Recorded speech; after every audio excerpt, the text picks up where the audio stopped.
Sandy Shellis, and today I am coming to you on a very hot outside, thundering and lightning day. And I wanted to read to you a little bit from Carolyn Baker's book from 2019, Saving Animals from Ourselves, a Manifesto for Healing the Divine Animal Within, Andrew Harvey and Carolyn Baker. I'm on a, I don't feel well a lot, but I have to occupy my mind besides just social media. So I have been wanting to read Carolyn's stuff for quite a while. And forgive me if some of this, by the way, gets a little lowered, the stream, because of the weather here. We'll do our best. I'm trying to see how it looks. But if you can hear me, then just listen, because I'm going to start with the introduction. Okay? All right. So here we go. And I don't know. The introduction. If you talk to animals, and I don't like that thing, if you talk to animals, they will talk to you, and you will know each other. If you do not talk to them, you will not know them. And what you do not know, you will fear. What one fears, one destroys. Saving animals from ourselves is yet another exploration of the horrors we are inflicting on animals. It is a call for a revolution in consciousness, leading to wise, urgent action on behalf of animals and the creation. Our deepest heartfelt desire in writing the book is to liberate animals and to learn from them. This book is based on a belief we both fiercely share, that we are not separate from the divine, not separate from other humans, and are inextricably interconnected with the earth community, with a responsibility to protect and to live in humble and grateful harmony with the whole of creation. We have dedicated our lives to a revolution of human consciousness because we believe that the whole human race is now going through a global dark night, whose goal is to birth an embodied divine humanity. The new humanity will realize the sacredness of its own animal nature, and through that redemptive recognition, salute and work to honor and preserve the whole animal creation. Through our exploration of shamanic and mystical traditions, we have discovered a three-part initiatory system, which will be unfolded in this book. Any sacred initiatory process must begin first with a glorious and inspiring vision of what is possible to those who awaken to the real. The second essential unfolding is of a descent into the depths of the human shadow, its devastating effects on both humanity and on creation. This requires the courage that the vision has installed in us, for nothing in this descent can be shirked or scanted.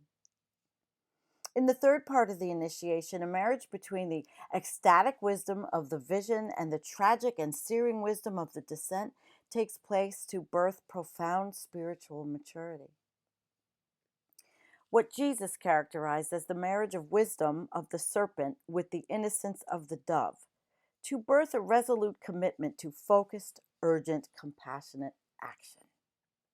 We wish to emphasize that the elimination of any aspect of the initiatory process can only flounder rather than facilitate the rebirth and transformation that lovingly awaits our surrender to its invitation.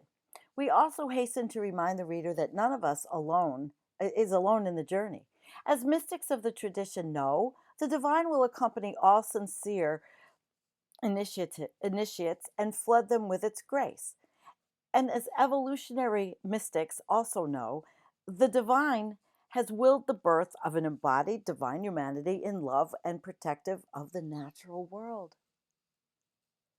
If we continue to embrace the vision while bearing witness to the shadow, the organic union of their opposite energies will emerge to birth us in a new kind of human being, willing and able to co create with the divine a new world. At the beginning of each section of the book, we give specific practice for you to engage with in order to prepare your heart and mind for the material. And this is Carolyn. This is Carolyn. She's a teacher. She's a she's a former psychotherapist. And this book, Carolyn is a retired psychotherapist and currently offers life coaching and spiritual counseling, of which I have partaken.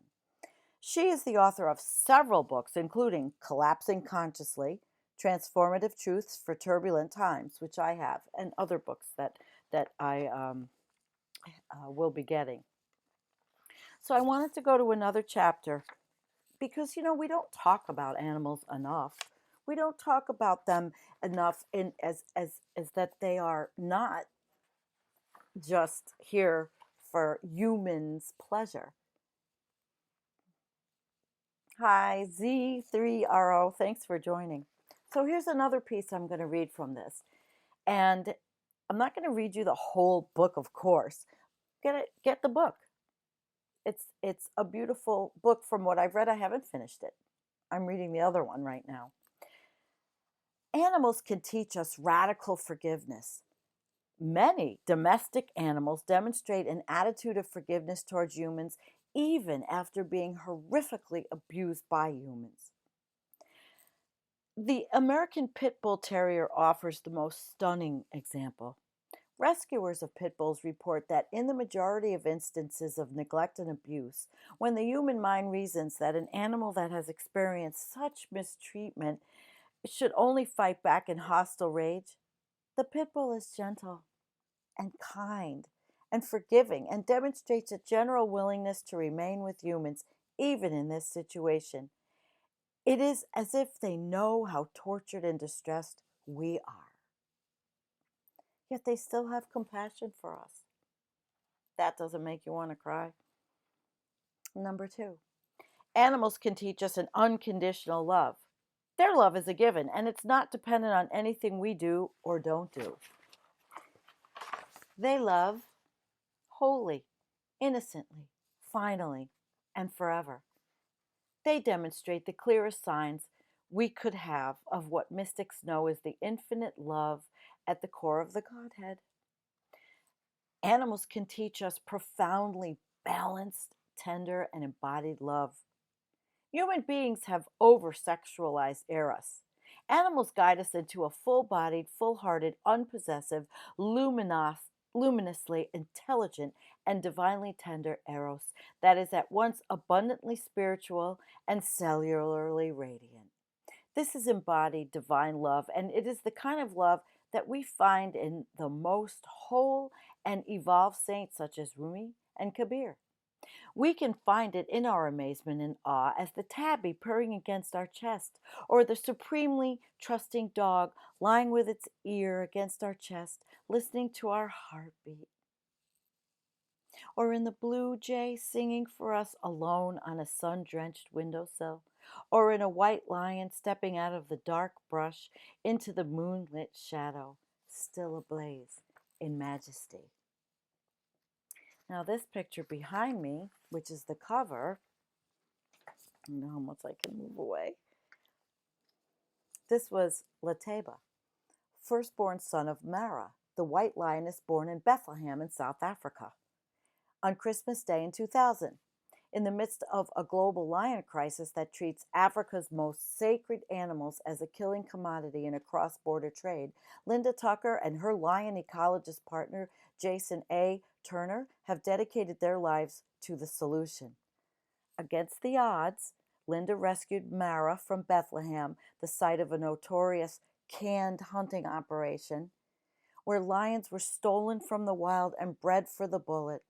With Jason's expertise, they returned Mara and her 3 cubs to their ancestral wilderness lands in a scientific reintroduction program. After together establishing the Global White Lion Protection Trust, a leadership organization that has been campaigning for their protection, Linda pioneered the Star Lion eco-educational program for emerging youth leadership in 2004, which presented to Nelson Mandela in 2007. By 2012, she founded the Academy for Lion-Hearted Leadership, of which Andrew Harvey, one of the authors here, was a founding faculty member. And I will put all kinds of links up from this book. You know, today was one of those days where I looked outside and, you know, I'm needing a bit of a spiritual feeling.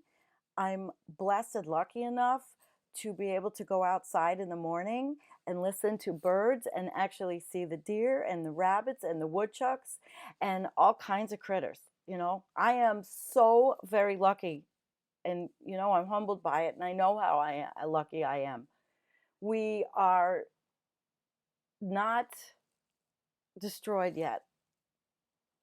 I mean, there are things that could destroy us here, but we're not yet. And it is completely pouring out right now. And it's thundering. I would have loved to sit outside. But, you know, I just thought I would do something different from the regular collapse and regular doom that we deal with, because we don't talk about animals enough. And I think that that we learn from animals. And I do, from my 5 cats, and the 6th one that's staying with us, my daughter's cat. And there would be nothing more that I would love is to have a dog. And I can't, because I physically can't have a dog. I can't handle a dog. But I've had many. I had a Rottweiler and a Shepherd Chow Chow, and I had a miniature pincher, and my daughter had her Rottweiler, and I had 7 fish tanks, and I had cats, and I was always the animal mom on the block, you know, for my daughter. And she didn't have any kids, but she did have a Rottweiler at 18. So it's special to me today. I wanted to read another little thing here, and then we can get into a little conversation, okay? Unless we can accept and bless our own animal nature, we will continue to torture animals and through our brutality bring about our own demise. Unless we turn to animals to teach us the secrets they are masters of, embodied love and embodied divine intelligence, we too will die out. Now, of course, there's so many people that are saying, well, we're dying anyway. I mean, we're climate change is going to get us, the CO2 is going to get us and all.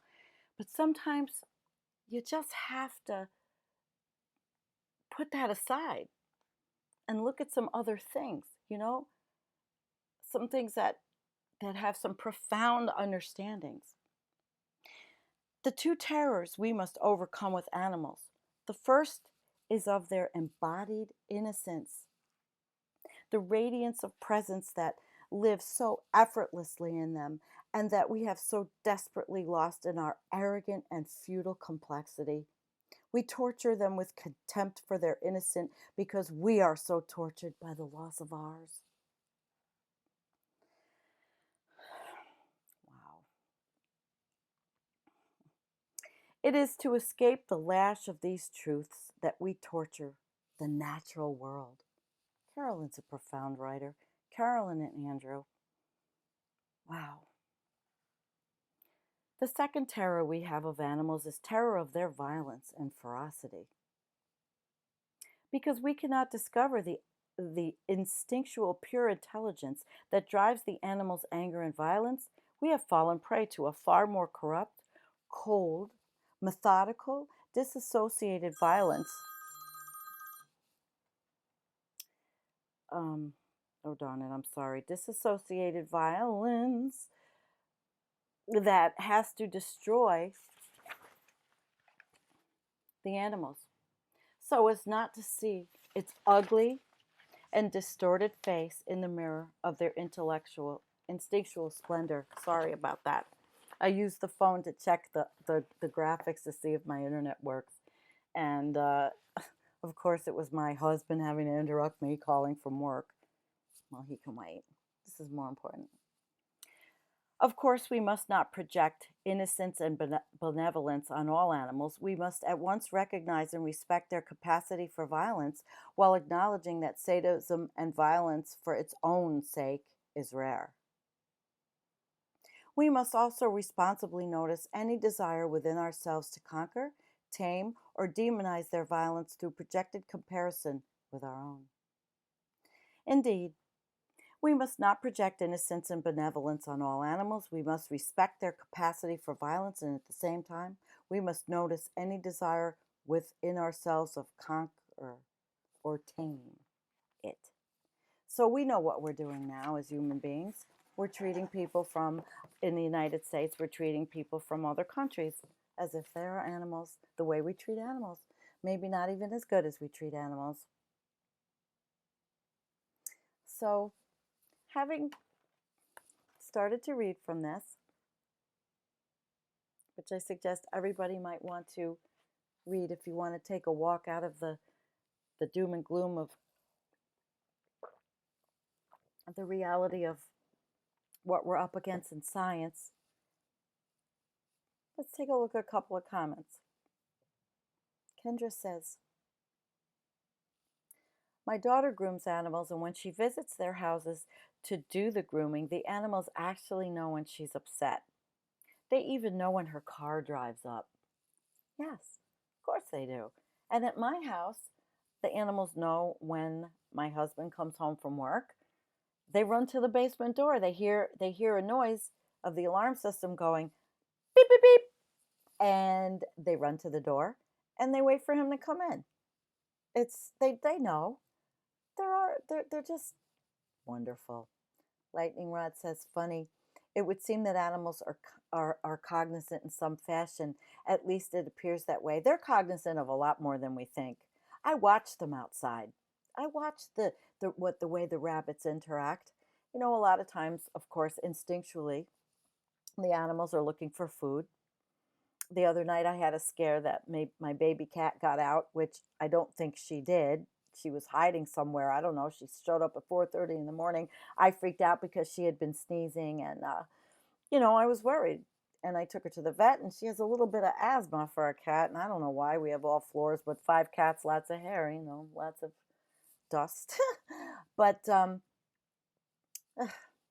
is what it is. It is what it is. Brian says, I thought we were animals. Well, we are animals. I think we're animals. Let's see.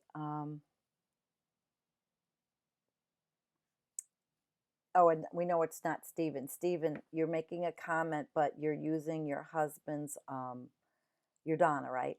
Hi, Donna. It's good to meet you, Donna. Okay, we must fight so wildlife, domestic animals, trees, rivers, and streams have equal rights as a human animal. Absolutely. So that's what I wanted to do, was just read you a little bit of this book, kind of in a quiet mood. I could go on a rant. I was extremely angry at some things this week and disappointed in my own body,